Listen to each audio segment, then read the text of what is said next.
Coming up on today's episode, some space tourism news, a possible 400-mile Tesla, maybe, and some new efficient rocket engine technology that Tim is going to inform us all about.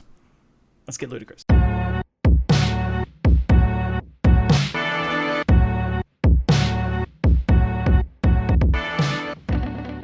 Hey there, and welcome to Our Ludicrous Future. This is the podcast where we talk about all the cool future stuff that's happening right now that's going to make our future totally ludicrous. I'm Joe Scott with the Answers to Joe YouTube channel. With me is Tim Dodd. Oh, hey. It's me, Tim Dodd, the everyday astronaut, still in Florida because why not? And I'm also from the internet, and with us, I think peeing in the corner right now is Ben Solons. Hey guys, It's Ben Solons from Teslanomics. You like the little intro there? It's dramatic. No, I thought you were sick and dying. I'm on drugs. So he's on drugs. I'm a little loopy right now, which we'll see how it does. Maybe that's how people like me, and I'll just start doing drugs regularly. I mean, that's some good stuff, actually. That's sort of your body's dead, but your brain is on fire kind of thing. Right. Yeah, your inhibitions are a little gone. You know, you start. What are you? Eating things you're not supposed to eat. Medicine? Yeah. What do you? Dayquil. I'm hopped up on some Dayquil right now. That doesn't do drugs, kids. The show must go on. That has an effect like that? What are you guys talking about? You guys are crazy. Apparently, you've never done enough of it. So there you go, Tim. Next time you're in San Diego, we shall. No Dayquil. So anyway, okay. So Tim is stuck in Florida because you're having some car issues that I desperately want to hear about. Well, I was planning to still be in Florida anyway. I'm going to be here the whole month of February, so it wasn't part of the car. But yeah, I don't have a car. Well, they gave me a Model S, but I don't have my car right now. So you've got a better one. Yes, I've got a better one. Hardware 1 can't even change lanes, man. It's lame. It should be able to. Mine does. Oh, I don't know. I guess I haven't tried. Do they have lanes in Florida? Yeah. Lanes are kind of a suggestion. Optional. Yeah. So I don't have my car right now. It's gone. What happened though? Because you posted this tweet. Yep. So there was a pretty big downpour. Like, I guess Floridians were just like, what? That was just rain.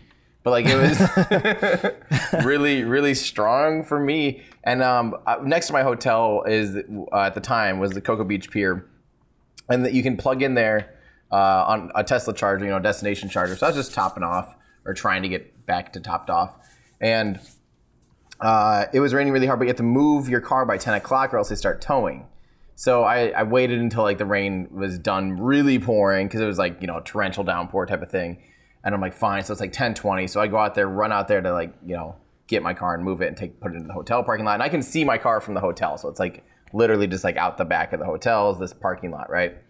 And I start running, and like while I'm running as I cross the street, I cross a puddle about ankle deep. Like my shoe gets wet, but I don't even think my pants really got wet, And I was like, oh, there's some water on the road.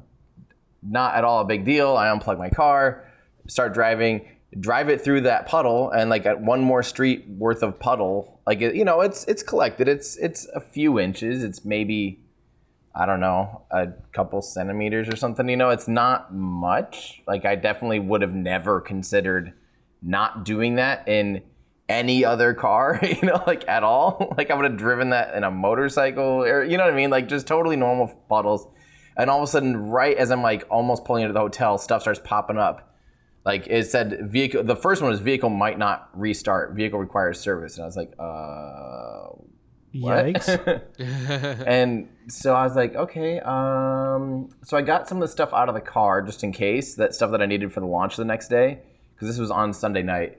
And good thing I did, because Monday morning when I went out to the car, nothing.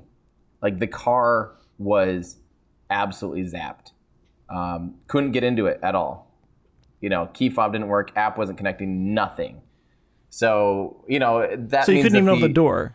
Couldn't even open the door. By conventional methods.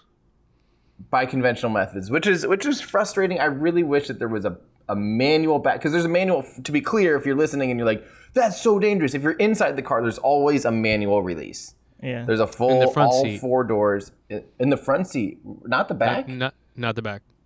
No. Really? Oh, okay. Well, the front 2 seats, you can get out with like an emergency pull hatch, which a lot of people mistake for the actual door handles.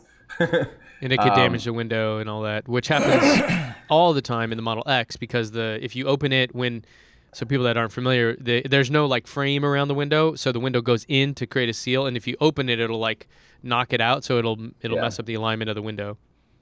Yeah, yep, and ruin that's the rubber seal. So the Model 3, if you just pop it open, push it open really hard, you're actually shoving the window kind of through the seal, basically. And so normally when you open the door, when you hit the button and open the door, the window first pops down and then pushes the door open, so it clears that seal. Mm-hmm. So anyway, the car was I couldn't get into it. So I luckily just had a different car option and got a ride out there, and it wasn't that big of a deal for me. Meanwhile, I just pulled up the Tesla app, hit the service button, and by the time I got back from the launch, they had towed it already to Orlando for me and gotten it into the service center. And I'm still waiting now. That was Monday. Today is Thursday as we record this. It took 2 days, 48 hours basically for it to get into the shop because they're so swamped. Swamped. Wow. But I don't think it necessarily has to do with it's not like the rainstorm. I think it's just literally because there's so many new cars on the road. This one poor service center is having double, triple the cars that it did a year ago, basically, when you think about it that way. So they're just that busy. So I'm hoping to get the car back pretty soon. It's everything I've read. And from their initial guesses that the 12-volt system got fried or something happened with the 12-volt system, the subsystem. That's easy. Yeah. And there's also a plug that the early Model 3s had that if that plug actually hit water, got submerged, which apparently is like 6 or 9 inches. It's like at the bottom of the drive unit or something. That plug would break loose and it would like destroy the 12-volt They're system. like, where should we put this plug that would destroy the entire car? How about right at the bottom? How about right there? Yeah, something like that. So I'm waiting to hear still what's going on. I will say, yeah, my overall consensus is one, it sucks that you can't get into the car if that 12-volt system dies. That's not good, in my opinion. I would have preferred to be able to have some kind of manual backup. But again, people, remember with your phone, normally your phone opens the door. They do have a manual backup for your phone if your phone dies with the key card to be able to get in. So they've solved that. But if the car itself, so it's not the main battery pack. The main battery pack was like 70% full. It's this subsystem 12-volt battery. If that dies, you don't have access to your door locks or anything. There's a flip side of that, which is interesting. So when I drove mine to 0, the battery pack was dead, but I could still open the doors and do all that. Yeah. Yeah. So it kind of works both ways, I guess. That's probably safer because, if you don't want someone to drive their car to empty and all of a sudden they can't steer or brake, and do. It was weird. Like when I did that, autopilot was even still showing up. Like the little icon to put it in autopilot. So I'm like, all these sensors and all these things are running still? Okay, I guess. Yeah. Even though the car can't go anywhere. Yeah. Number 2 would be, there's so many videos and people talking about how you can submerge, like a Tesla can drive basically floating. Elon's even mentioned it on Twitter. Like, yeah, Teslas can basically be like a boat for a short period of time because you can't flood the engine. There's no engine to have an intake and suck in water, and flood the engine because it's all electric motors. But this is unusual, I think. So don't take this as like, oh, you can't even get a Tesla wet. This was a design fault. Just like, it's funny. I called my parents about this, and last time they were, not last time, but they were here in February 2018 for the Falcon Heavy launch, and their Honda Odyssey broke down. Like a brand new one, like literally brand new. So this type of stuff happens. I love when people just like, oh my God, see, Busted. Tesla's busted, can't even drive it. Like, I put 40,000 miles on this car. This is the first incident it's ever had. That's actually pretty good. A lot of brand new cars, you take them in, and it's not. I'm not excusing it, but like it's normal. There's always little things. The one thing there that comes to mind for me is what Rich Rebuilds has been harping on the whole time is that they should certify other companies to be able to maybe not even like fix them, but just inspect them and figure out what the deal is. So that's a point that I think Rich has that's fair, is it would be nice to have other non-Tesla companies and shops be able to either repair it or inspect certain elements. It's common where a shop can only do certain work, and then other work maybe needs to go to the manufacturer. So I think that they're going to have to open that up eventually. There's just far too many vehicles. And they can set up all the service centers they want, but the pace of that is not going to outpace 1,000 new cars a day, Right. And if that is a simple fix, and I don't know if it is or not, but I mean, there's no reason why a third party couldn't, just kind of have change those parts that battery, and, switch that out or whatever. Yeah, but then maybe like if it's a battery pack issue, hey, okay, let Tesla deal with that. There's definitely like a hierarchy of how serious some of these issues are. Yeah. Like TPS or the technical TSBs, technical service bulletins, recalls, like full blown recall. But like some of those TSBs let other people take care of them. I don't know. Like changing the airbag is a pretty straightforward thing to do.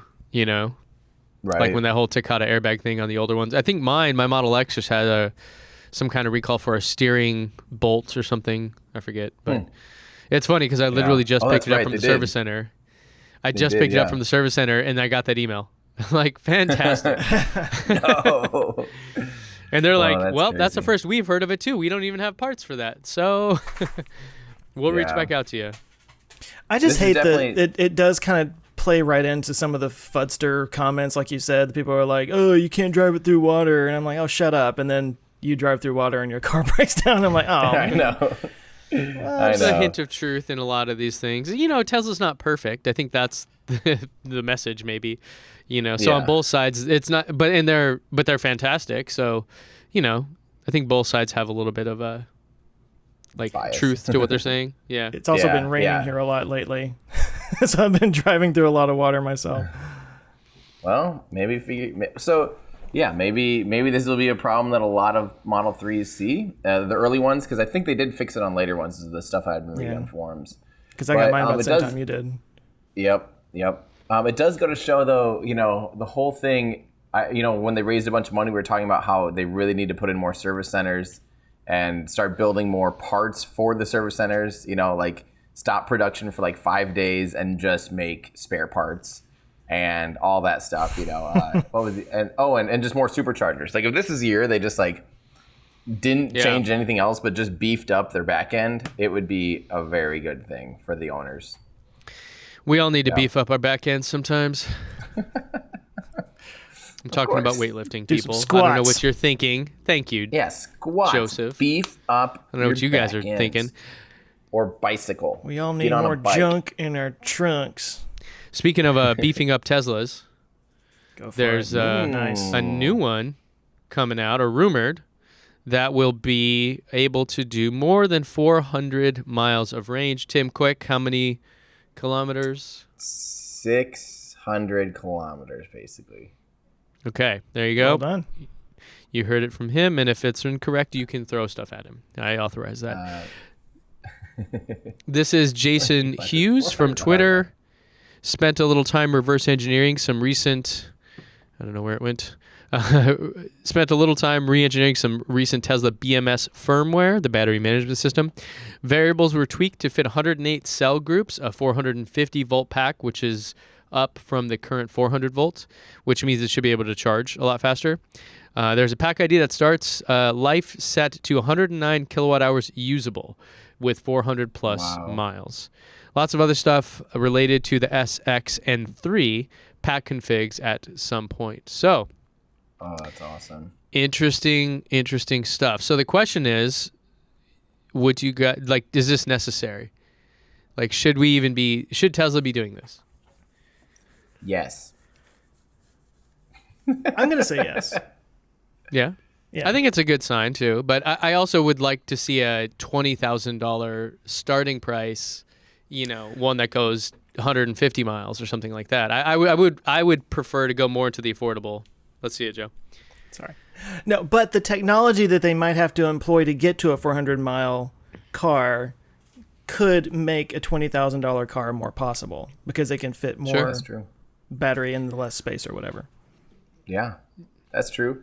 And for me, still, like, again, you know, I talk about this all the time. You guys know how much I road trip my Model 3, big, long distances. And currently, I think now the current updates of the Model S for a full day's drive, it would probably beat my Model 3 finally, now that it's, like, officially rated at 390 miles.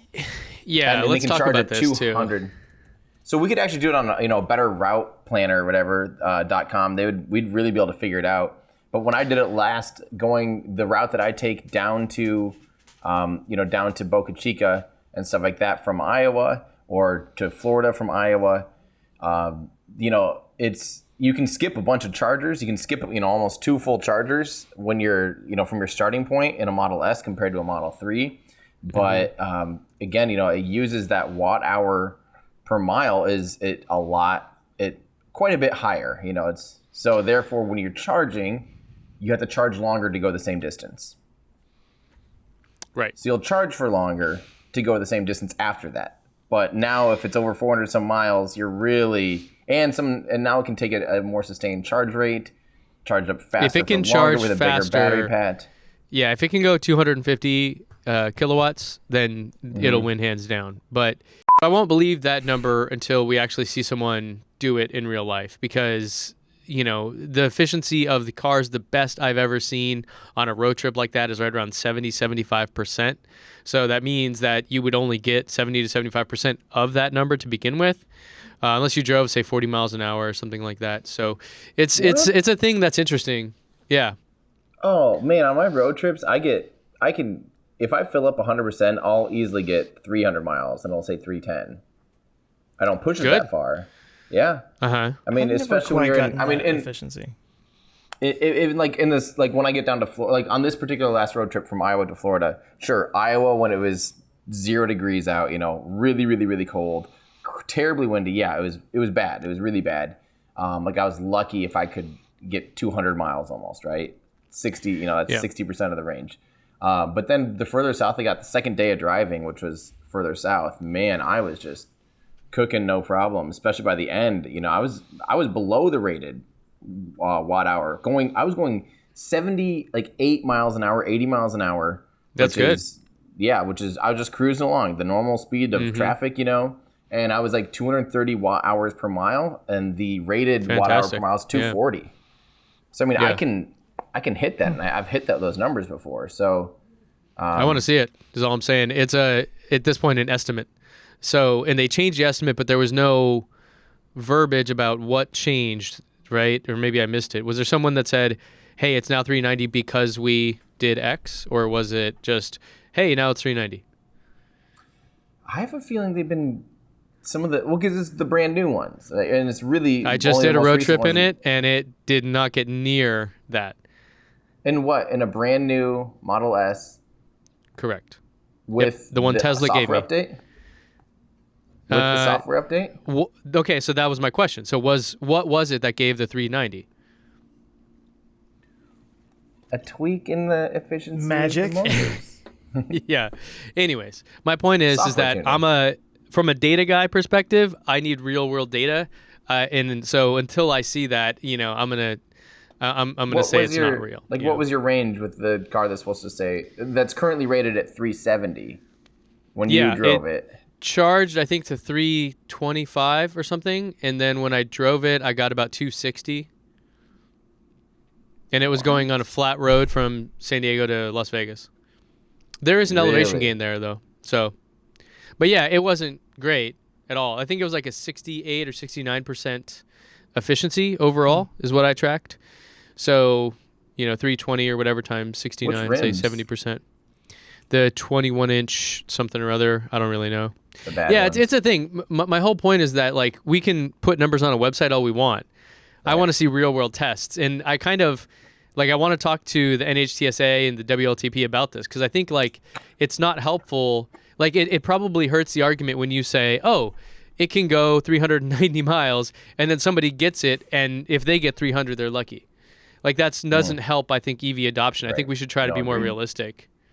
Yep. So that's my only point there. So, but if they can get over 400, and then that makes the battery pack cheaper, so they can sell a really cheap car, I think that would be Right now, that's where my head is at. Like, we need cheaper EVs for more mass market people. We don't need more $250,000 Porsches that Bill Gates buys. We don't. That's like not what we need to help spur this, movement.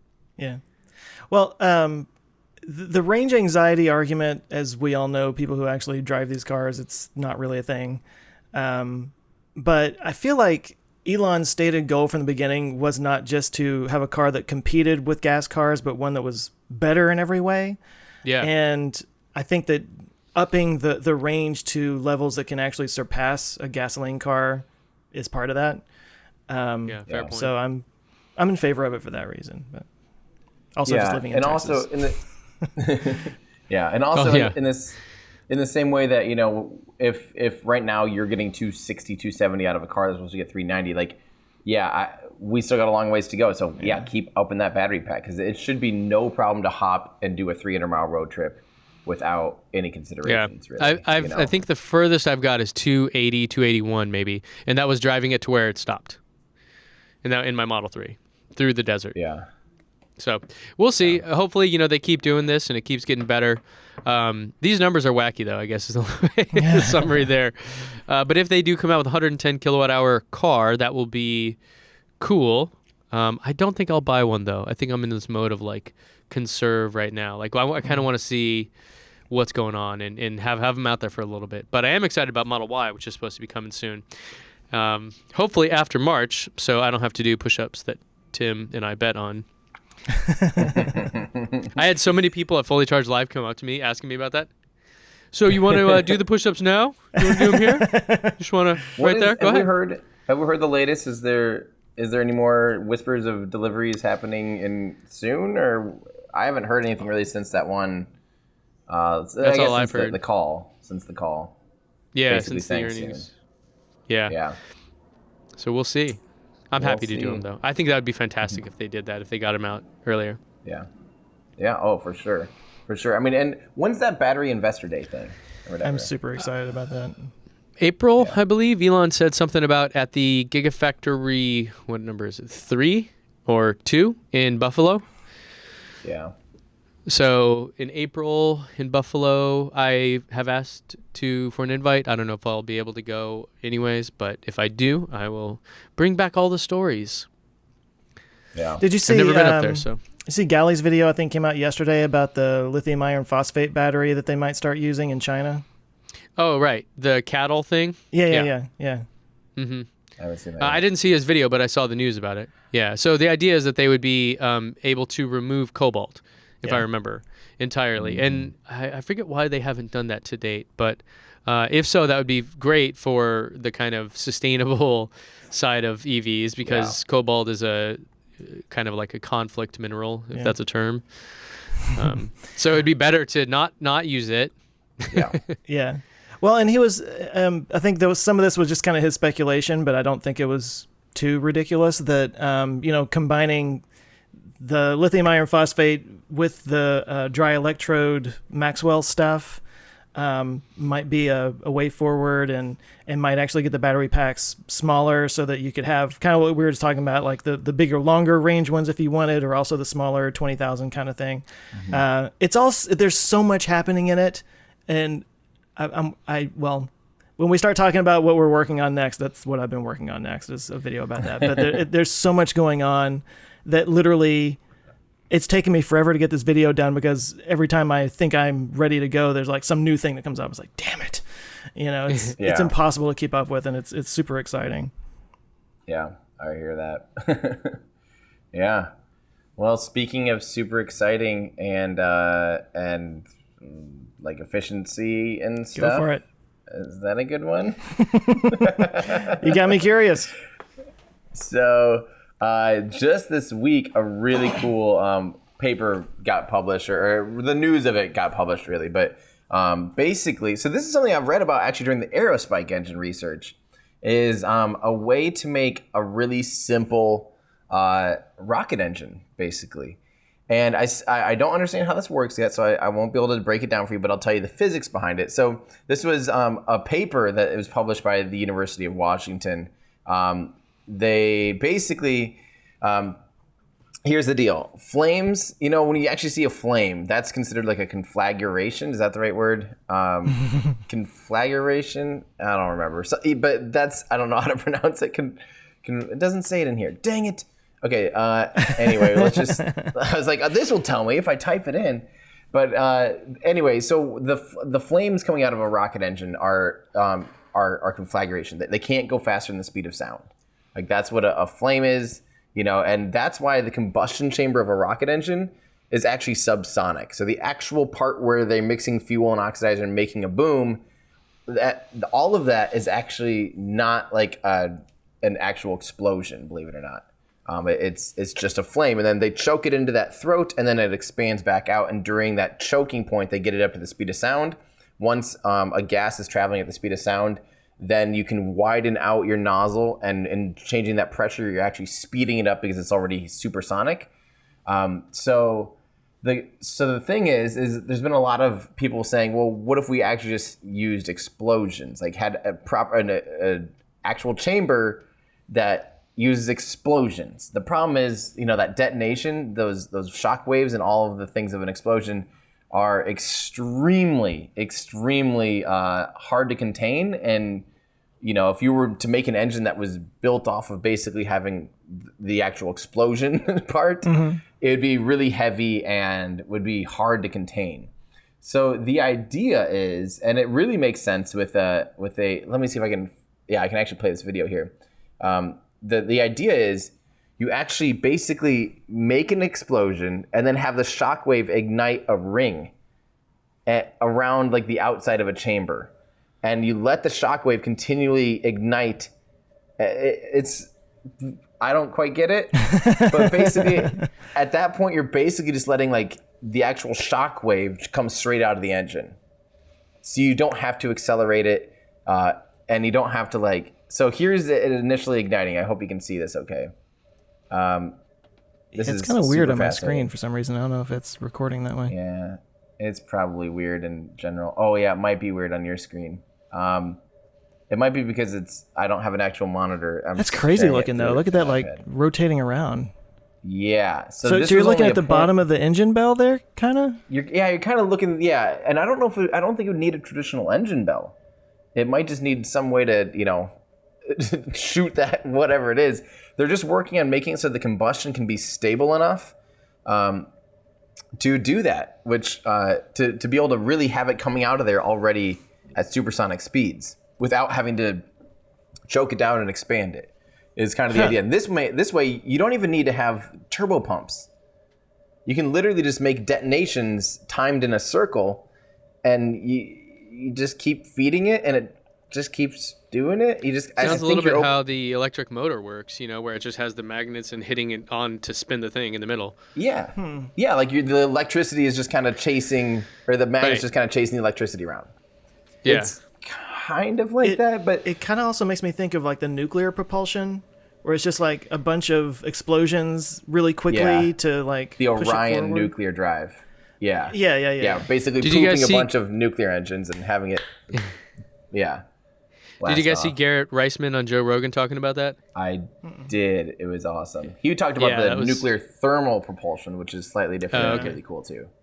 Yeah. I didn't realize how much I liked Garrett Reisman until that interview. Reisman, that was an awesome interview. Yeah, check that out. Definitely listen to it. It was funny listening. He's great. Because normally I watch the Joe Rogan thing on YouTube, and and then during the show he's like, "Well, if you can't tell by listening, I'm all of 5'4", and I'm like, "Oh, really?" Like, I didn't imagine an astronaut could be that short. Oh yeah. There is a lower imagine limit. It's an advantage in those cramped quarters. Well, but the spacesuit, he was talking about spacewalks. Sure, yeah. Were going to be difficult because he wasn't big enough to like, whatever. Yeah. One size fits all. So growing up, I could be a jockey or an astronaut. So here is the actual. So this engine and this idea has been around forever. Well, actually, what the big breakthrough was with this article and this paper they published is developing the mathematical model which matches the physics, because they've had a hard time predicting, how to actually build this, where to put everything. So they were kind of just studying the front edge of this shockwave and learning just really trying to figure out the math behind it. Because once you know the math, you can scale this thing up. You can start really tuning it and really making a proper working prototype, as opposed to these ones that are running for about a half a second, very dangerously and very unpredictably.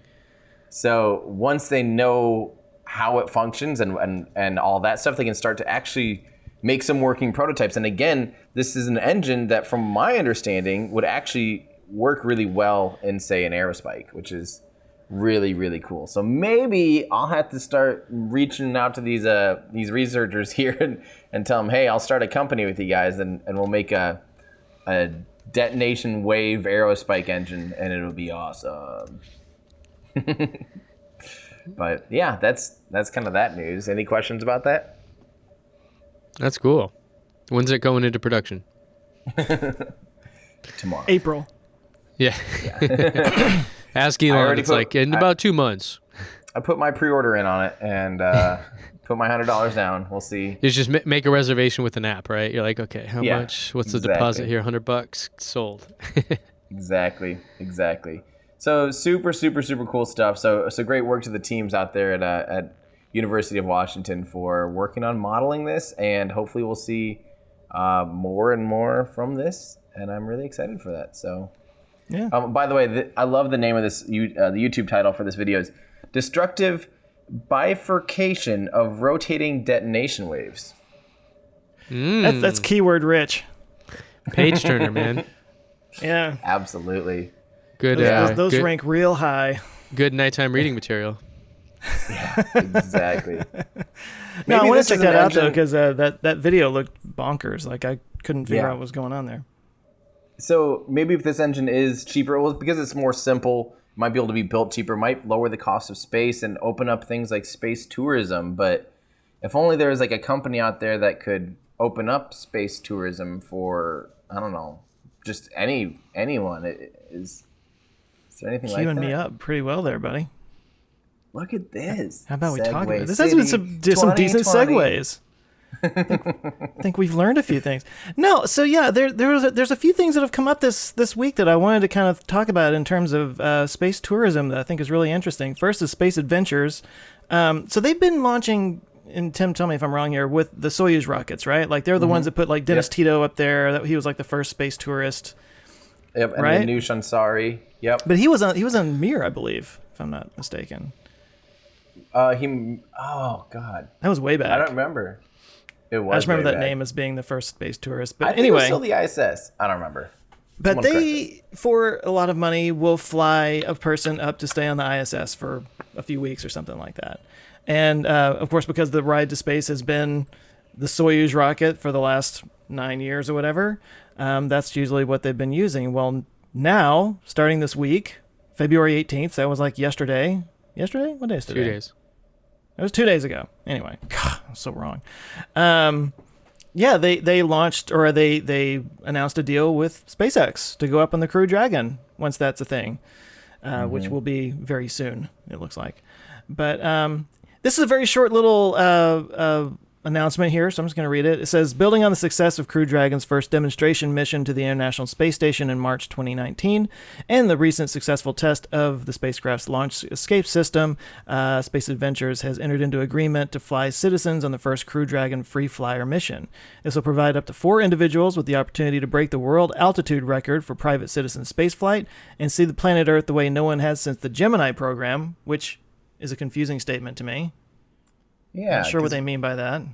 Well, maybe because the Apollo program, you wouldn't have orbited at those altitudes.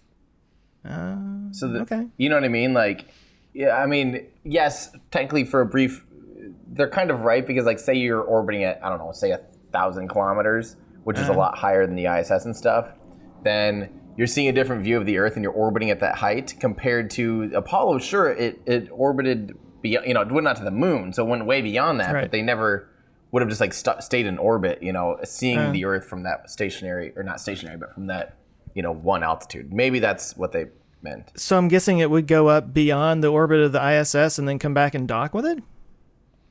Oh, I think they're saying there's options here. Oh, okay. All right. There's we could send you to the ISS. You could just go up and do a 3-day trip, at the highest altitude Gotcha. of a private. Because if a citizen just goes to the ISS, that won't break any records. Fair enough. Well, there's a quote here from Gwen Shotwell. It says, "The historic mission will forge a path to making spaceflight possible for all people who dream of it, and we are pleased to work with the Space Adventures team on this mission." Pretty corporate thing there. But that's kind of cool. I mean, like, before they even get a person up there, they've signed to start doing space tourism with the Crew Dragon.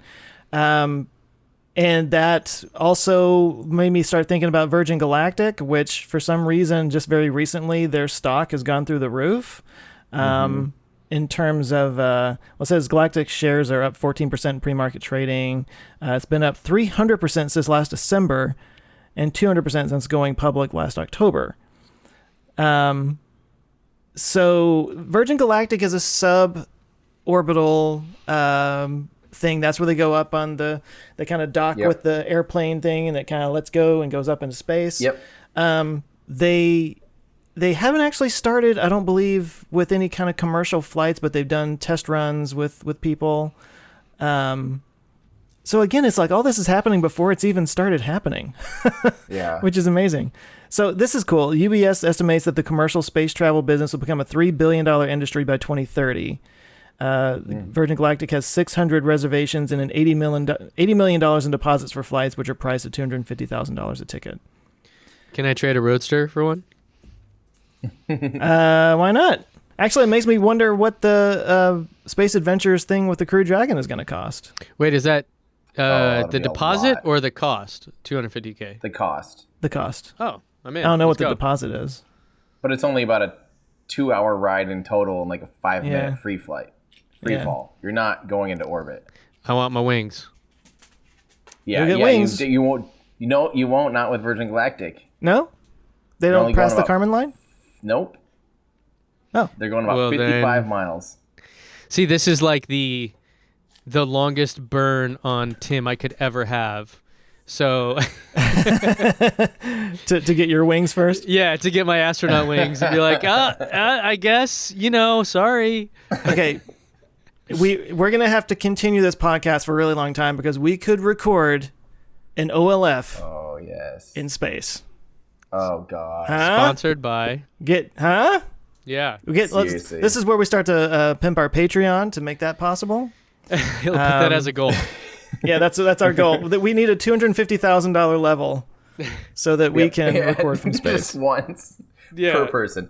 By the way, Captain Kurt in our Discord says, this is totally true, by some U.S. standards, he's asking, would they still be considered astronauts? And yes, by the U.S. Air Force, you can get your wings. So, for instance, there's 2 astronauts that were considered astronauts and got their wings on the X-15 space plane. And even though they didn't quite cross, one of them may have crossed the Kármán line properly, but I think one of them didn't. And they still, I think their line is like 50 miles. So, what is, God, my 75 conversion kilometers today, or something? 81 kilometers, yeah. I think, or it might be 55 and 90 something or whatever, but yeah. Well, it's interesting to me because it's something that's kind of been talked about for a really long time. There is a bit of an infrastructure being built up around it, like the spaceship, Spaceport America out in New Mexico. That's where Virgin Galactic is going to launch people from. There was a video, was it Vox or somebody did a video about it that kind of showed all the inner workings of it. It's just that one picture. Let's just look at that picture. Surely there's some images here I can... Anyway, it's a neat little... Oh, here we go, maybe. Yeah, that's not a very good website that shows off their beautiful building. That one just looked like... There we go. No, That it's an one just looked like a amazing hangar. looking building. Yeah, Yeah. it's a really cool looking building. Which obviously I will say... I will say our that, listeners are not seeing it either way. But yeah, sorry. I will say I'm surprised that they're... I mean, $250,000 is actually pretty reasonable compared to... I guarantee those rides on Dragon will still be, $20 million because a Falcon 9... because NASA is paying, I think, $65 million, basically 55, 60 million or something for seats on Dragon to the ISS. Granted, that's kind of just part of the whole contract system, and NASA will kind of be paying more for those services than a tourist. But still, say they're they'll probably still be $10-20 million to launch, on a Falcon 9 rocket with a Dragon capsule. True. Yeah. So $250,000 if you want to kind of get an experience like that for now is unmatched. I'm very curious what Blue Origin's price will be for a similar service with their New Shepard. Hey, look at that! I already had it pulled up. Hey, look at that. But no, that's a good point. Like that's a perfect segue into New Shepard. I mean, that's the other. Oh, we don't need the music on this. Oh, how do I turn off the sound? You don't. Right. Sound turns you off. There you go.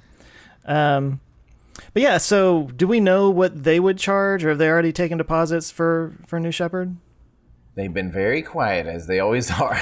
God, they are just the CIA of launch companies. They are. And I would honestly, I feel like it's going to be cheaper.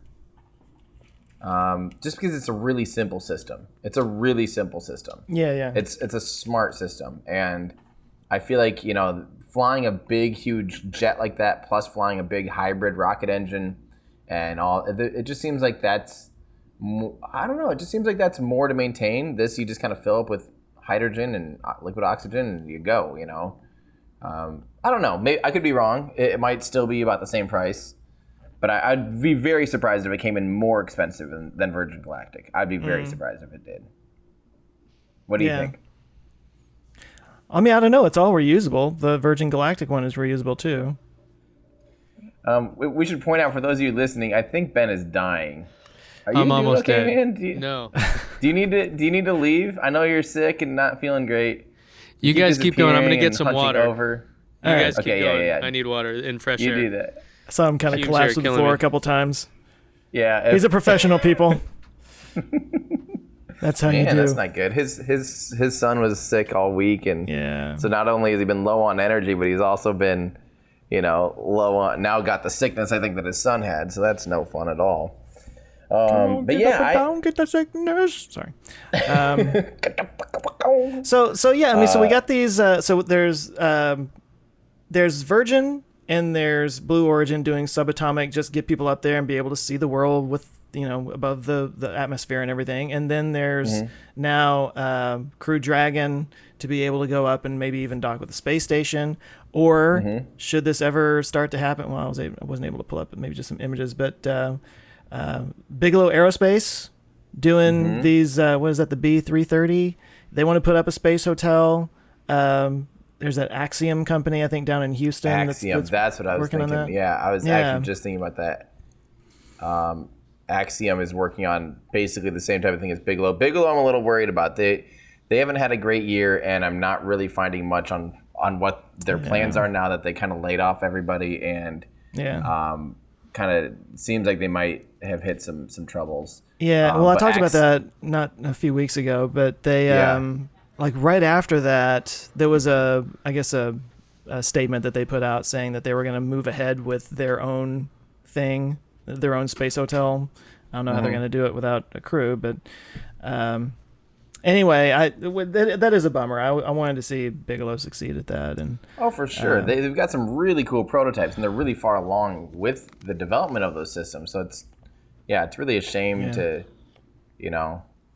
not see it get played out when you're that far along. They've been around for a long time too. Yeah, and I've had the idea for a video recently. I'll kind of spoil it here, I guess, but I like the idea of exploring what it does to a person to be able to see the Earth from space. Like what that does to your mindset. Like you always hear, especially Apollo astronauts talking about being able to see the Earth from that distance, from the moon.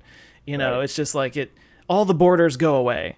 All the little BS that we're all fighting about all the time just goes away. It's just this marble hanging in space, fragile, and I think it would be good for more people to be able to experience that, Ben and I are definitely thinking the same thing right now. Yep. You're thinking about the Garrett Reisman interview, aren't you?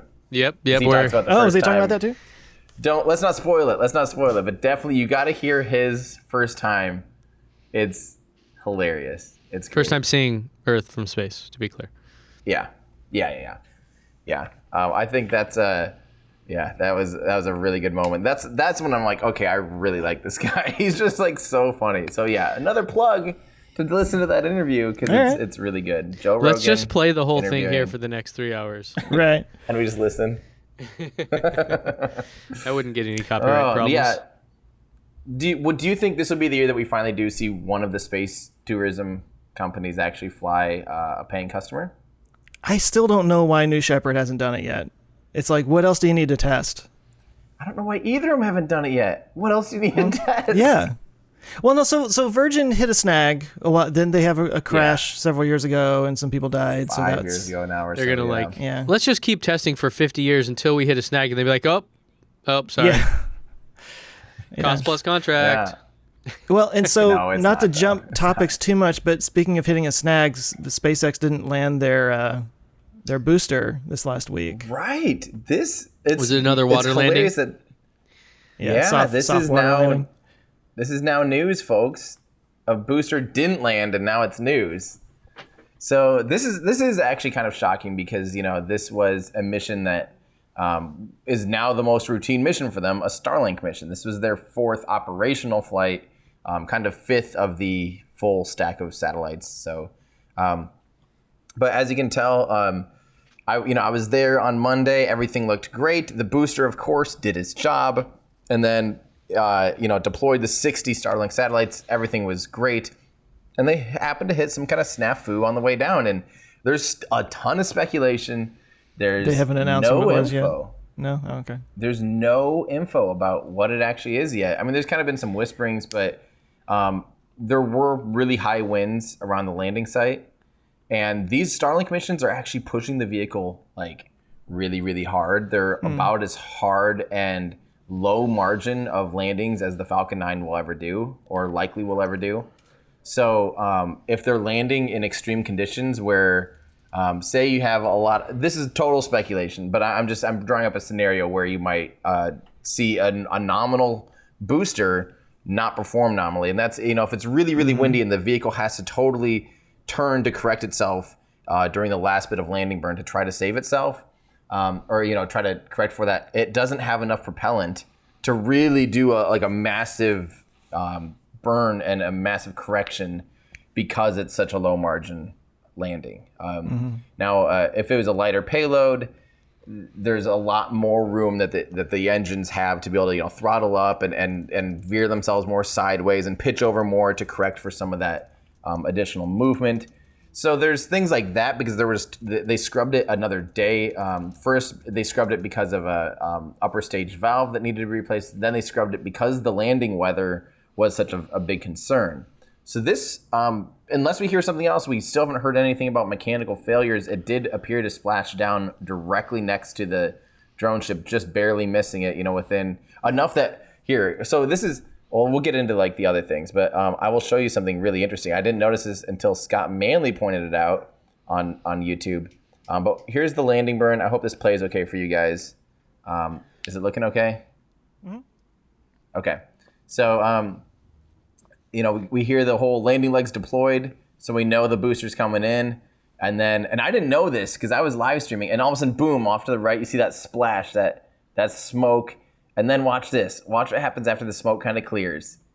You actually see, get ready for water on the lens because it tipped over and splashed. Get ready. You'll see a big old splash of water here in a second.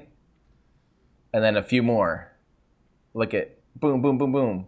The lens got splattered when it tipped over. And they cut away. And they cut away, yeah. Immediately. So it had a soft touchdown. And then a lot of people were speculating. We saw this thing, and we've seen this before on boosters. I think it was around here. Where was it? There we go. So see to the left side of the grid fin, there's a little thing. We've seen that before. And actually, ironically, the only other time I really remember that exact thing was CRS-16. That was the mission that had the failed grid fins and it ditched itself in the ocean. But I don't think it's at all related because that was a stall state, some kind of state that made the hydraulic system stall out. And that's not like an open system where it's leaking and now they have leaking hydraulic fluid and it froze. This just appears, I'm guessing a lot of times just there's ice buildup around, so now you can see it break off. Yeah. And people There were was going, there was "What a snake that?" on it. Yeah, space snake. Space snakes. So I saw those in there's Star a lot Wars. I want a shirt that says space snakes now. Snake on a rocket instead of snakes on a Snonks. plane. That'll be part 2. I'll make snakes on a rocket, and it'll be part 2 of snakes on a plane. Tired of But these basically, mother so- effing snakes on this mother effing rocket. So we still don't really know, honestly, what went wrong. I would not read into that because we do see that sometimes. It's just there's so much ice that builds up around these vehicles, especially on particularly humid days. It's pretty likely that there's a solid chunk of ice sitting there, whatever, or gas or ice oxygen type of stuff or whatever. What is that, like solid oxygen? I don't know. We see that build up and stuff too. So we don't really know what happened, but it's just hilarious that these days it's like, what? It didn't land? Yeah. Already, this was supposed to be the 50th landing, by the way. So Yeah, that was a bummer. yeah, happy anniversary. But the good news is this particular booster was able to fly 4 times. Like, don't forget that. This booster flew 4 times more than a successful rocket. Like, think about that. Like, a rocket is successful if it flies once. This one flew 4 times. So always keep that in mind. Because I am incapable of having a single opinion on anything, my first thought when it didn't land was exactly what you just said. Isn't it amazing that it's now news when they don't land? Like, that's awesome and that's encouraging and all that. But at the same time, because I can't just be happy about anything, my next thought was, yeah, but if that was Starship, people would have died. Yeah. You know, Maybe. like that Maybe. as gung-ho as I am about Starship, there's still things like that kind of make me go, you know? But let's extrapolate that out. So And I know I'm pissing off everyone right now by even saying that, well, but it's just, that's what's going on. it's a in my valid head. concern because you're relying on a landing burn, a propulsive landing for human lives. And that's never been done before outside And a of weird the Apollo missions flippy-doodah thing, too. that It's landed like, on the moon. Like those were Yeah. the only missions in history that have relied on propulsive landings. oh, that's interesting. I hadn't thought about that. Yeah. So, but to counter your point, these That's if we systems- did the land Falcon on the 9 moon. because God, That's Ben, proof sit that we back down. didn't. Well, Sit back down. I think there's another topic we wanted to talk about related to that, so I'll let you guys keep going. Oh, you're right. We have a lot to talk about today. I like this. This is going to be a fun one.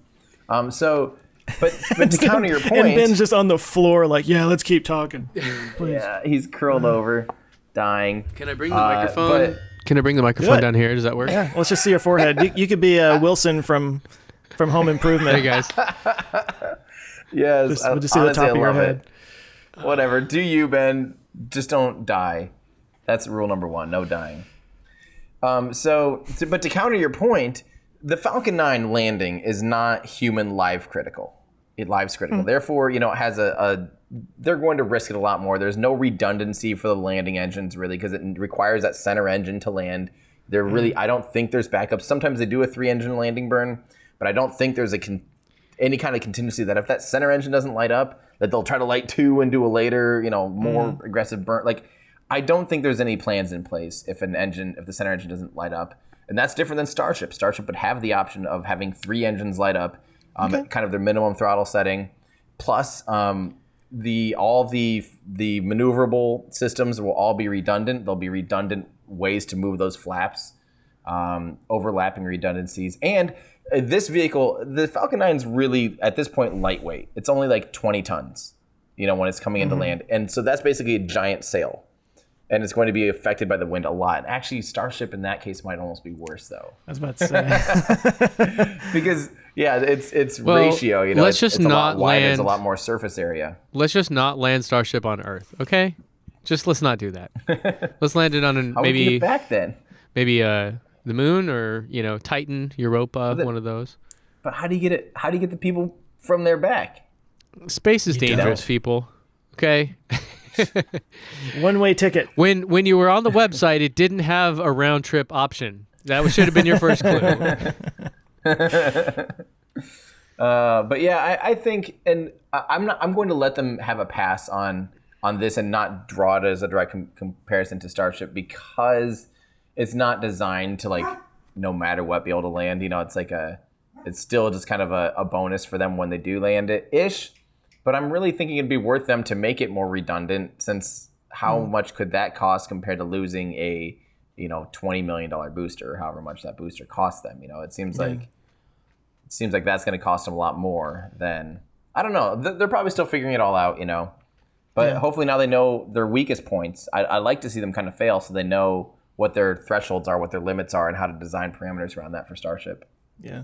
No, it'll be interesting going forward, watching how they test it and everything. But I guess, like you said, it would be more human flight rated for the landing. It would be a lot more redundant, and they would test it a lot more and all that. But I guess the second worry for me would be that that's going to push back the actual usefulness of Starship for human rated flight anyway. I mean, we don't really talk about this, but like how much of Starship might just be used for cargo at first before it becomes human rated, kind of like they did with Dragon, you know?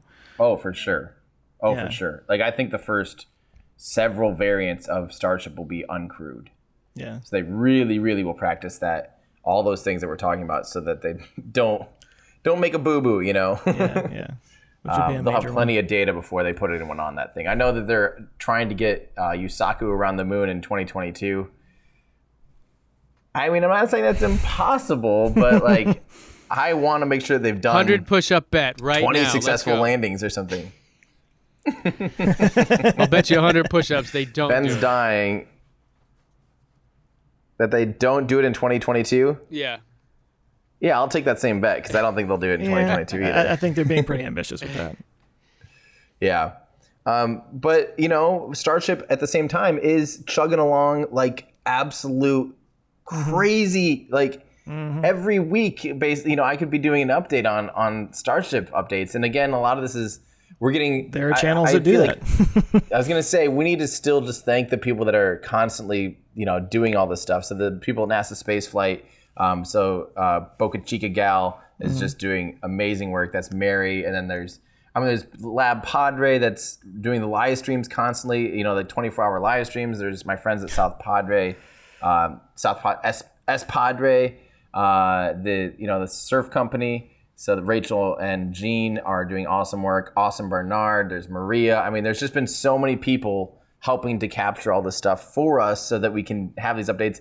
But then also Elon Musk will update us, because he's basically like staying down there and just to get Starship going. I think he's like, he's got the Elon Musk, you know, fire under his butt to get something done in a tent that we all know and love about Elon.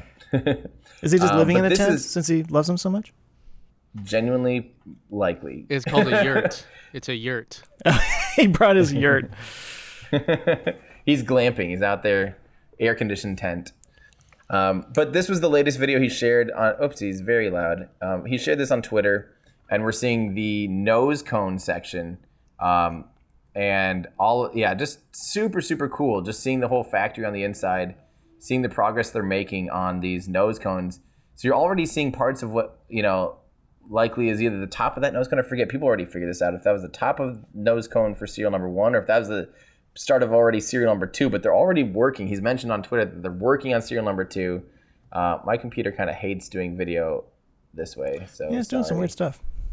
Yeah, sorry. It's because I'm doing like a sidecar where it's like an iPad for my second screen. The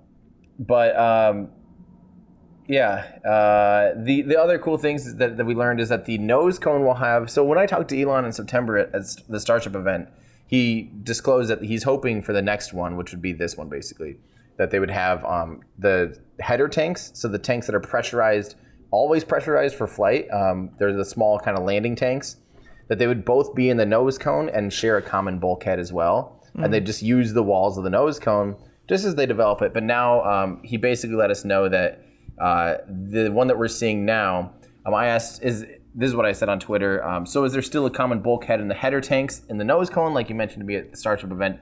If the walls are the tanks, how do you attach thrusters? Blah, blah, blah. He said the oxygen tank, header tank, is the tip of the nose cone, but the methane tank is actually inside the main methane tank. So the methane tank will have a smaller methane tank inside it for the header tank. And that's, a tank inside a tank. Russian doll tanks. Yeah. Tankception. And that's, exactly. and that's how they're going to keep the keep the little bit from sloshing. Is under constant pressure, so they can do the landing burn, successfully and all that stuff. Interesting. Because otherwise, you can end up with that crazy maneuver. You can't have a half or an almost empty tank. Yeah. And all that crazy stuff. It'll slosh around and you might suck up an air bubble. Yeah. It's the fart landing. Isn't that what that other engine you just showed us is doing, basically? Yeah, basically. So really, really... It is methane. It is methane fart factory. But yeah, so things are just coming along like crazy. I really wish I knew that the guy on Twitter that... I'm sorry. Maybe I'll find it on Reddit here quick. There's a guy on Twitter, and I'm so sorry that I'm forgetting your name and your handle and everything in your life. But they're doing an awesome job of tracking using photographs of what we're seeing in all these different images and showing the exact progress. I feel like I definitely have to share it here because it's super cool to see. Maybe that's under... I'll find it here in a second. Why don't you guys ask questions while I try to find this? What were we talking about? Starship. Oh, Starship. Yeah. You've been there. Oh, here we go. I gotta share this. I sure would like to really learn questions. a I can't lot pick one. about Starship. I wonder if there's a really awesome place I could learn about Starship or rockets in general. Oh, you mean... Oh, youtube.com/everydayastronaut. No, check this out. This is really, really cool. This is from Twitter user at FAEL097, who's been doing this really cool update. Anytime we're like seeing pictures, they keep showing us which parts are already assembled. Because that's the other thing I didn't even mention. They already welded. I forgot that this wasn't last week. This was this week. They welded together the oxygen tank and the methane tank, and that's what we're seeing. That big portion there on the right. Okay.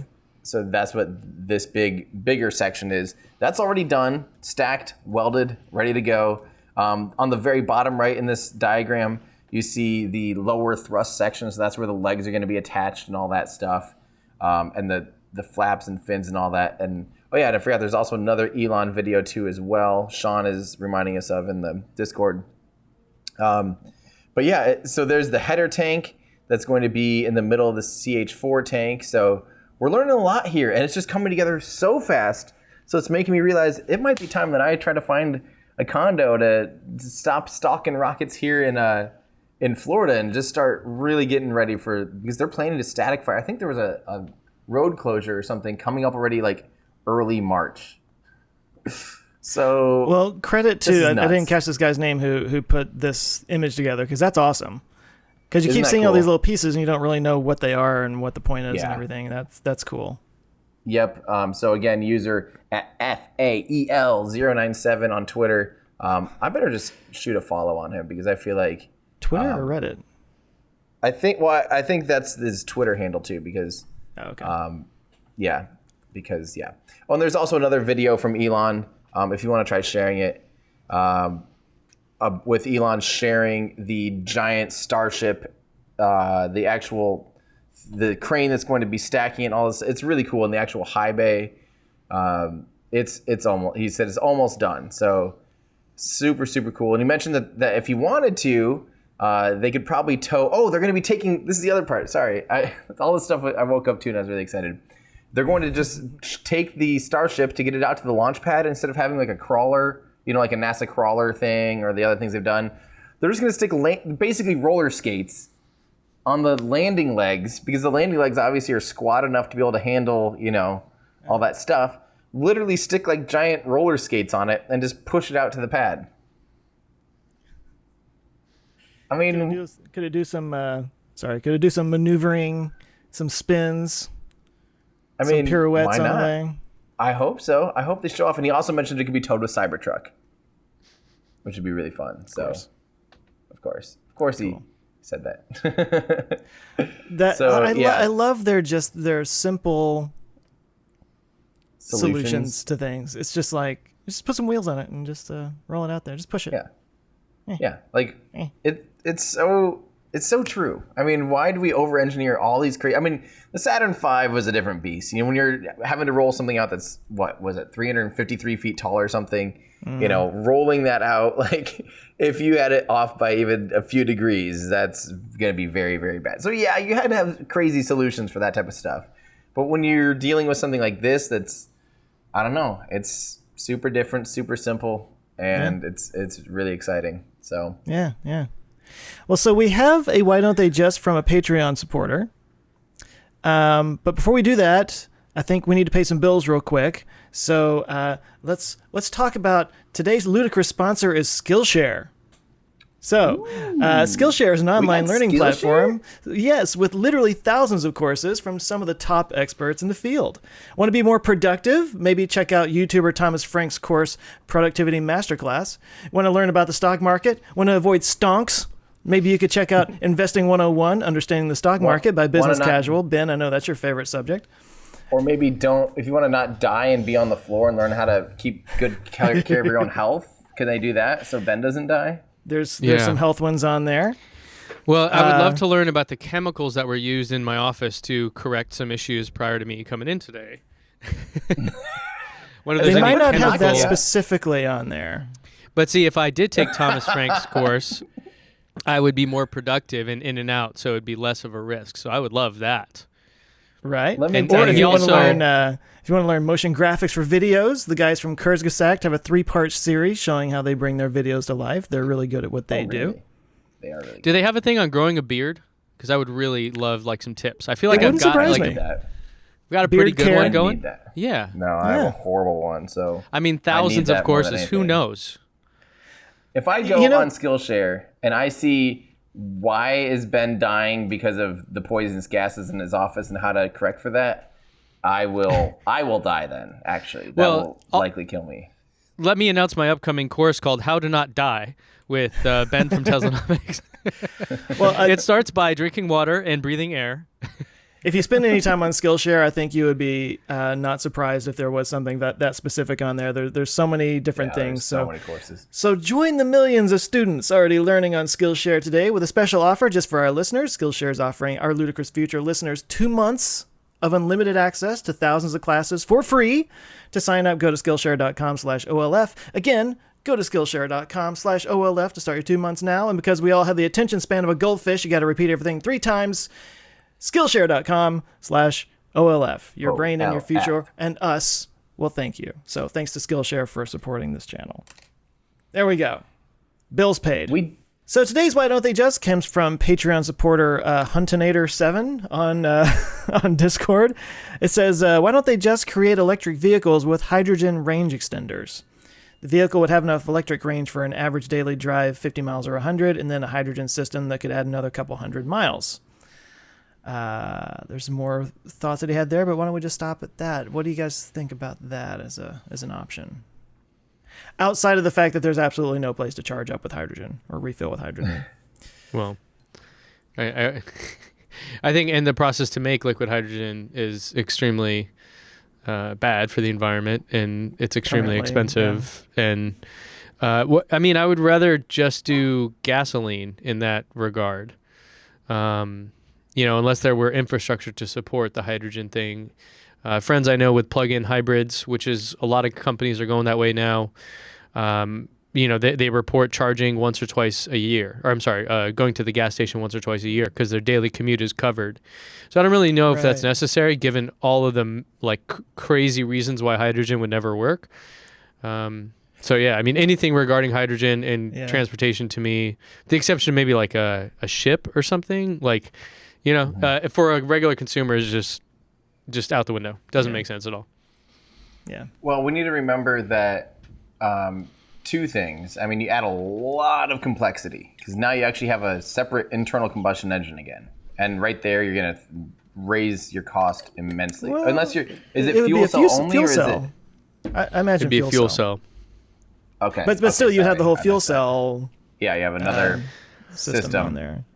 But the one thing that's crazy about hydrogen, and I'm learning about this in my rocket video that I've almost done rocket pollution, is that producing hydrogen, the way most hydrogen's produced is horrendously, a really, really, really bad methane Deal. steam reforming. Yes, exactly. You can do it cleanly. You can do it sustainably through electrolysis, just using like solar. But it's actually like it's inefficient to do that. But you could literally do it for free. It's just that most people say, oh, whatever, we'll just get a whole bunch of hydrogen. They could get a lot more for what would you get a lot more for what would essentially be cheaper, really. So it's. Yeah, so you're actually, I don't know, it just seems like you're adding a lot of things when, like, we're getting batteries to be so cheap and they're getting so big and they're getting, the infrastructure is getting there so quickly that by the time you get the infrastructure up for a hydrogen thing, like, you might as well just have all battery. Yeah, and the grid itself is getting cleaner everywhere. So it's one of those things where having a full battery is more beneficial in the long run because you have this kind of network effect where even if the power for the cars comes from the dirtiest coal power plant in the world, eventually when that gets retired or even switches to natural gas, which isn't great, but is still something like 40% better in terms of emissions, that has an automatic network effect on every vehicle that's using that energy. So the concept is, I think, that we all want to be all electric. In light of having really cheap, really high energy dense batteries that are just plentiful and available for every automaker, I think that plug-in hybrid option with gas, with a gasoline or petrol or whatever, is a better step than a hydrogen one because of all the things you just said, Tim. It just doesn't really make sense. It would be cool if you could just snap your fingers and all those things were worked out, but at the same time, it's not. And this is one of those things that during like the EV1 era, like when Chevy made that little lead battery acid, horrible battery technology, but still made a compelling little electric car. But to make it more mass adopted, sure, in the 90s, had they done something like this, maybe that would have been a way more valid option. Well, they did. Nowadays, they tried. That's what killed the electric car. One of the reasons, if you remember from Chris Payne's movie, was that the CARB rules in California, which mandated you must make zero emission vehicles, and that's where you saw Toyota and Chevy and everyone start making, like Ford made a electric Ford Ranger, Chevy made the EV1.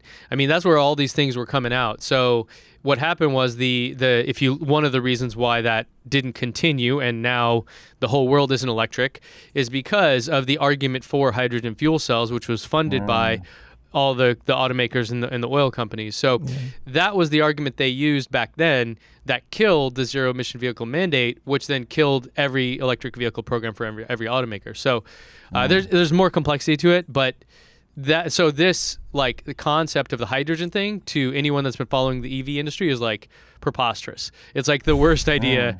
It's like it's like your SSTO, fully reusable something or other. Like it's like one of those things where you're like, look, we don't need to do that. Right. You're just overcomplicating a whole thing. When we have a clear path forward. Right. Yeah. Well, I think the proponents of hydrogen would make the argument that, like, if you had electrolysis stations at every single gas station, you could just have a solar panel and collect the hydrogen and people can just refuel and it would be decentralized and all that.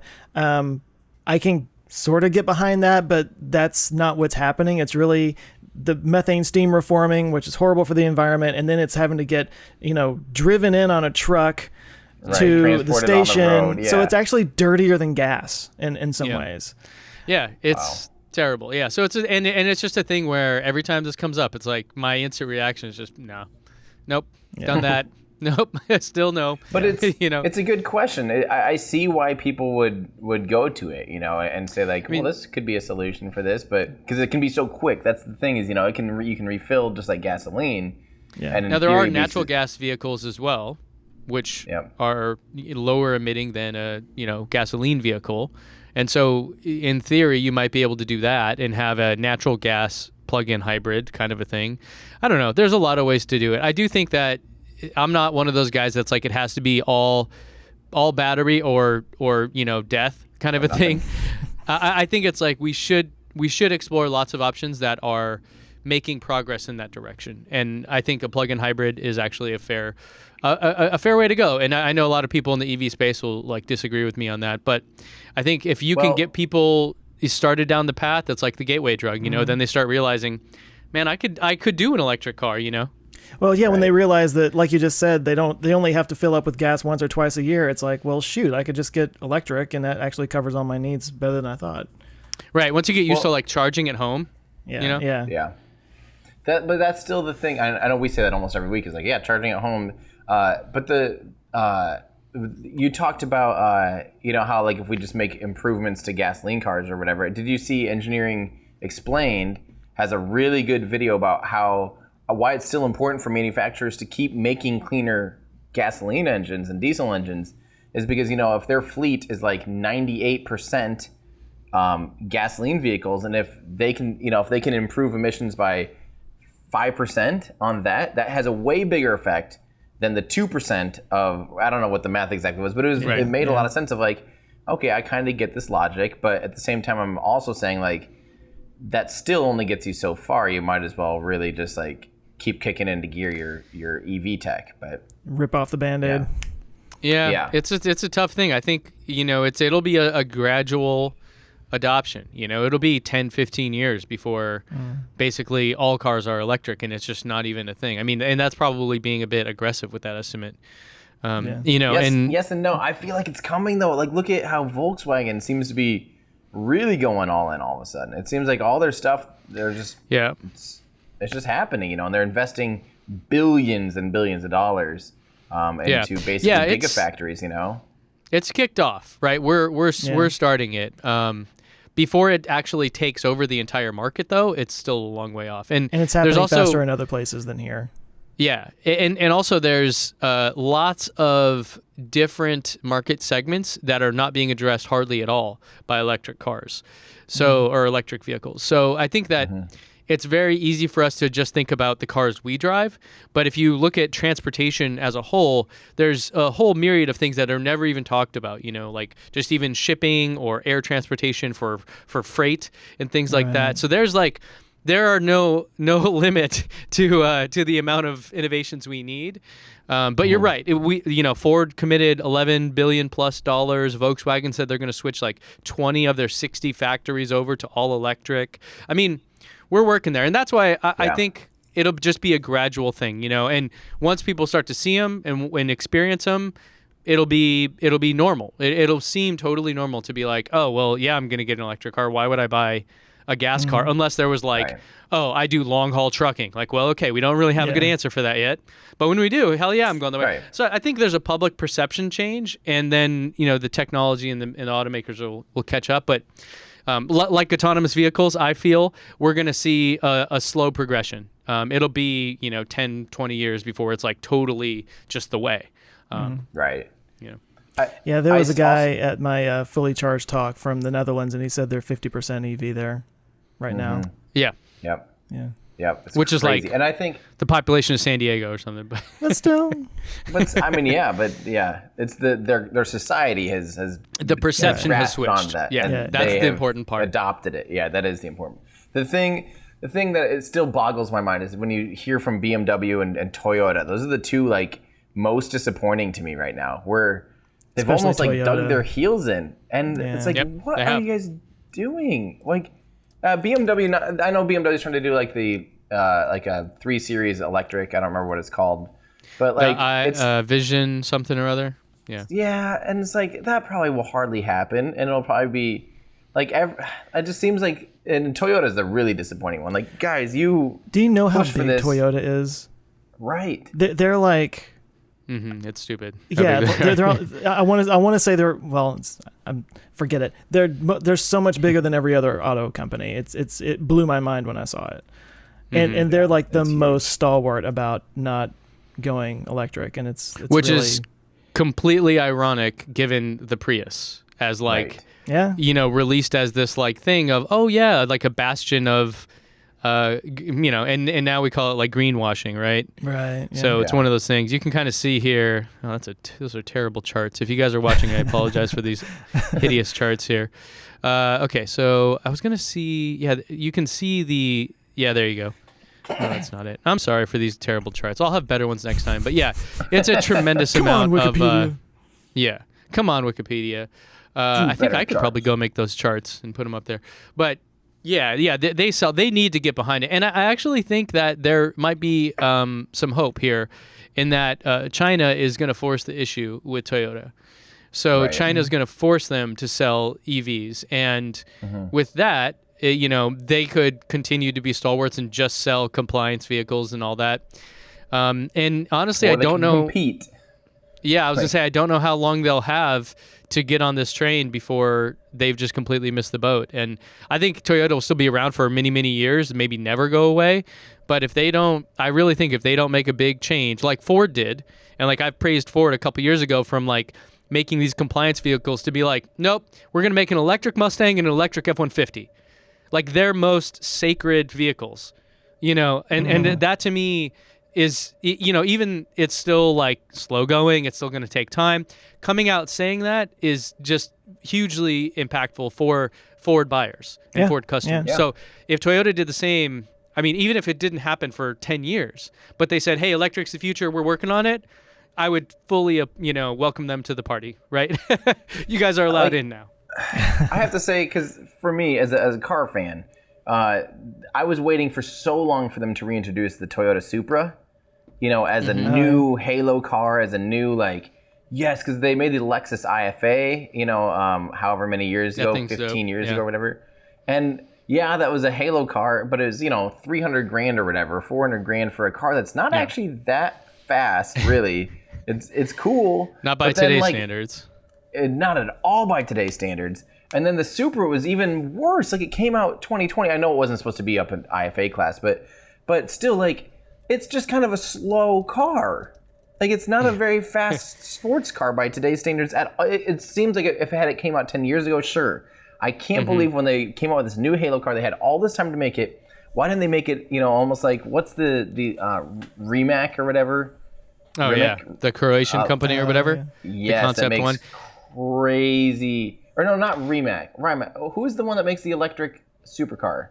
Karma? Yeah, Rimac. No. Karma is the one that bought the Fisker thing. Right, yeah. And Rimac, however you say it, is the one that what's his name crashed on. John Hammond or somebody, or Top Gear guy? From Top Gear, yeah. Richard Hammond. Richard Hammond, there you go. See, I don't know. He crashed it. And so that that's where they took an electric car and they made it insane. Like, that thing is crazy. Now, and I really wish Toyota had done something more like that. Yeah, I did that video I did a while ago of like the Tesla Roadster, the new one, versus all supercars or something. It still gets a ton of views and a ton of comments, and so many people say that. They're like, well, the Rimac 1 or whatever is better than this. But the deal is that is not technically a production car. They've made like 25 of them ever, and they're all hand built, and they're all like millions of dollars. Right? Somebody fact check all those things I just said. But point being, like, it's not like Tesla's going to be like, we're going to make 10,000 of these and we're going to do it on a manufacturing line. So, but you're right. I mean, I think, the one that surprises me too is Subaru. I'm not like, they're kind of the outdoor adventure brand from an auto standpoint. And where are they at? I was just at CES or, a month or so ago. I saw everything there. I saw nothing Subaru wise. I was like, wow, this is kind of surprising. You think they would really jump on this train? Right. That's weird. People love their Subarus too. Yeah. Yeah. The Subaru is a great company. That's the thing, is a lot of these, that's why it's so disappointing, is these are great companies we're talking about. BMW, Subaru, Toyota, like, awesome cars.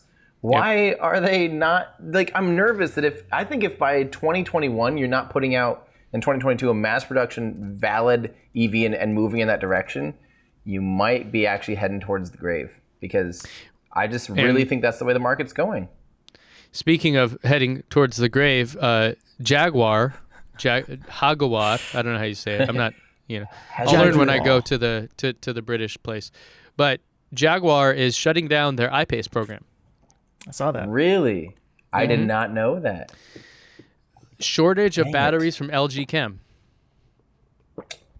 Wow. So no more I-Pace, which is fine. That thing should die. It sucks. So, but it's really good looking. I saw one on the road recently, though. Yeah. Here in town, but it was some kind of I don't know. It had like I-Pace across the side in big letters, like it was some kind of show from the thing. dealership. Something, yeah. It was clearly not like somebody just went out and bought it. It was some kind of So special are you thing. telling me that the I-Pace isn't a Tesla killer? Yeah. Yeah, there's no such thing. Yeah, it's It wasn't a Tesla killer. But there were all It does those look breathless good. headlines. It's a does look really good. good looking car. I love that. I don't know about It's the great in interior. person. Yeah, I don't know Yeah. about the interior either, but My if you guys saw Doug DeMuro's review, and I talked to him after he did it, because it was here in San Diego. He was like, "Yeah, this is like a Jaguar owner's car. This is not a traditional, like a normal person would get in this and be like, what the heck is this going on?" yeah. Which sucks. Yeah. I don't like this car. I never have. I'm happy it's dying, but it sucks that we have one less automaker making compelling electric vehicles. Because it was compelling to a very small segment, and if anything, the negative of this is the Fudsters or Jaguar is going to stand up and say, "See, no one bought them. We made them, and they were good, and it didn't sell." And you're like, guys, Well, that's give me their a break. fault for not making it good enough. 100%, yeah, I agree, and that's why whenever someone comes out with a compelling product in this space, that to me is where I feel like I give them all the loves, right? Even if there's like a terrible past, like the Chevy Bolt, for example. I don't like the car. I don't like Chevy. I think they have a terrible like history with electric vehicles and all that. However, I do think it's a compelling product. And I do think a lot of people like it. So totally fair. Like, hey guys, keep doing that. Upgrade this thing. Like, let's go. So I'm not one of those people that's very like Tesla or bust, right? Like Tesla makes the best electric cars objectively. There is no way I think you could literally argue that, except maybe that Rimac Concept One $3 million supercar or something. But I think if more companies really just start to bring compelling products, that's when I think it's going to get really interesting. And right now, there's very few of them. Volkswagen is one where I'm very hopeful. Yeah, me too. Making up for their Dieselgate scandal. The multiple Dieselgates in multiple countries. Which, hey, that's how we got Electrify America and Electrify Canada. So, yeah, again, exactly. And those are compelling. I mean, not as good as superchargers, as I pointed out in my one video. But hey, you can get a 300 kilowatt hour or kilowatt charge. Yeah, awesome. Let's do it. Yeah. So speaking of your video that you made once, Joe, what are you working on this week? Video that I made once. I don't know. I mean, Ben just said that he made a video about Electrify America or whatever. Maybe We did so good with our segues earlier. Take my segue and use it. Come on. You take the Segway and drive it to an electric car place. So I did kind of tease this up a little bit earlier because we just happened to be talking about it. But so this is probably the closest thing I've done so far to a Raptor engine video kind of thing. I'm trying to catch up with you, Tim. It's on cobalt. It's on the issue of cobalt in batteries, how bad it actually is, what the solutions are, that kind of thing. I've been working on this probably for 3 months. And I met a couple of people at Fully Charged Live that I have interviewed since then, and I'm going to be putting them both into this video. Without the interviews in it yet, it's already at 30 minutes.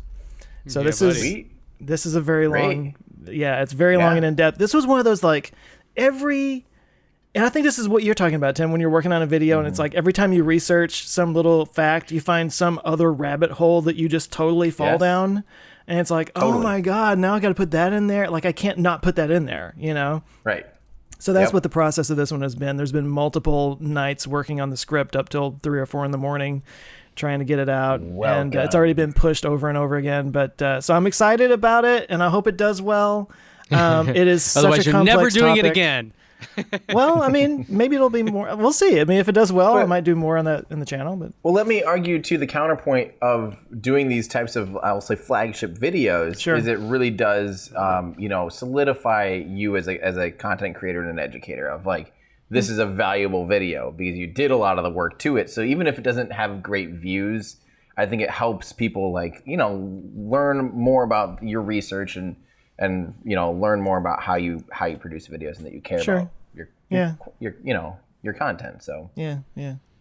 But yeah, it's maybe. No, I see where you're going. Just people already think that about me, so whatever. But no. I mean, have you seen Joe in real life? I mean, just whew, that is a beautiful man. You know, anything he says, you're Everyone just like flocking to him. Well, yes. Everyone flocking. They were flocking Flocking. with their wings. But anyway, it's all about the cobalt issue, and I go into what's going on in the DRC in the Democratic Republic of Congo, why it's such a problem, what exactly the types of mines are that are the issue here. There's a lawsuit that came out in December where they're actually suing not the mining companies, but like Apple, Dell, Tesla, Microsoft, like all these guys, because they all have rechargeable lithium-ion batteries in their stuff, and some of the cobalt in those batteries are coming from these artisanal wells where children are working, and there's mine collapses and people are dying and stuff. So it's like the very quick wrap up would be the parts of it that are bad are as bad as you've probably heard, but it's not as much as you think it is in the overall scheme of things. So anyway. I'll go ahead and interrupt here. Leonardo DiCaprio, is he involved? I didn't get him involved, no. But that's similar to the video that I'm still working on. I'll go ahead and jump in. But it's the same thing where it's like rocket pollution. The parts that are bad are really bad. But like in the grand scheme of things, like it's negligible, you know? Yeah. And I finally shot the intro and the outro to that at Kennedy Space Center Visitor Complex the other night. So that's cool. Good. And I ended up only doing the intro and outro because literally the night before I was going to shoot a good portion, you know, as much of it as I could there, research rabbit hole. But it's a really good one where it answered literally my question of how bad is water vapor in the stratosphere. I found a very solid paper. So I've been reading through that and just making sure I understand what the paper is saying. And that was a huge, huge question mark in my script that I just was like, I'm not even going to go down this rabbit hole. So now I can. Well, it's actually not even it's not a huge rabbit hole now that I have the answer, but I was nervous I was going to have to figure out the answer. Do you have evidence that the stratosphere actually exists? Do we know this? Has it even been proven? We didn't even talk about that this week, about our whatever. We'll get into that next week maybe. How about that? Because we had plenty to talk about this week. We had a flat earther moment earlier discussion that we wanted to add, but we'll save it as we're going kind of long. But so the good news is for me, I'm actually in the process of literally finishing the script. It's pretty much done. Sanzi's last minute edition, started shooting it even, so it's on its way to actually happening, and I'm really, really, really excited. So yeah, that's what video I'm working on. I released a video today about some of the slow-mo footage we've captured of the recent launches too, with like the telescope and stuff. Really good audio from my friends at the Cosmic Perspective have provided awesome launch audio, and we just kind of put some of the stuff together. So it was a quick little like 3-minute montage of like really pretty launch footage that I'm excited just to have something out there, because that's something else I'm working on that I'll tell you guys about in a little bit. Ben, what are you working on besides dying? Well, I was gonna say I'm feeling a bit better. I think the lightheadedness from the fumes in the office I've either all the drugs I've done in my past life have built up a tolerance, or they weren't actually toxic. I don't know. Feeling better. Life is going on. I do have a video that not exactly that an epic, as you may call it, but it's along those lines where I saw this guy. I forget his name. He's a car guy on Joe Rogan. Again, shout out.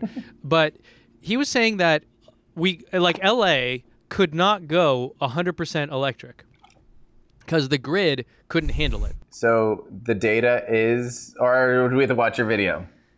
You got to watch the video, but I actually I'm working with a writer/researcher to help figure this out. And one of the crazy, I'll just give you a little nugget, is that in California, there is a huge amount of solar power energy from all these massive solar farms we have that are not even being used. It's not even being used in the grid. Because the amount of, so you build a grid to handle peak loads. So on a like an even level, the actual kind of like the AI computers that will do self-driving, like they're 100 times or whatever, like more capable than your solid state, use of them, because at certain times you may need to go up there. So in digging in, it was really interesting just to see what the reality is and whether or not that is something that could happen. So that's kind of a big one coming on Monday or Tuesday. I've got my Model X review, which is I mean, I'll just say it. I'm not the biggest proponent of buying one. So, but you'll have to wait and see all the details and all the rants. And I think it's like 20 minutes long. So well, I saw your video about which Tesla to buy right now, and it kind of surprised me that you went with the 3, not to spoil it, but because you've always been such a fan of the S. Yeah, so I did the which, and I like doing that. That was an idea someone sent me, was like, what's the best Tesla to buy right now? Do that every 6 months or as new models come out. And they change all the time too. Yeah, well, and there'll be like a little update here, a little update there, a big update here, so it kind of shifts even with only 3 models. But the deal with that one, I got a lot of comments on this. They said, well, look here, I had a scorecard going, and the Model S wins like almost every category, right? Like range, performance, tech, not charging, range, performance, tech, like all these things. It's like the best. Or tied with the best, because I kind of put it above the Model X in terms of tech, even though the Model X is way more advanced.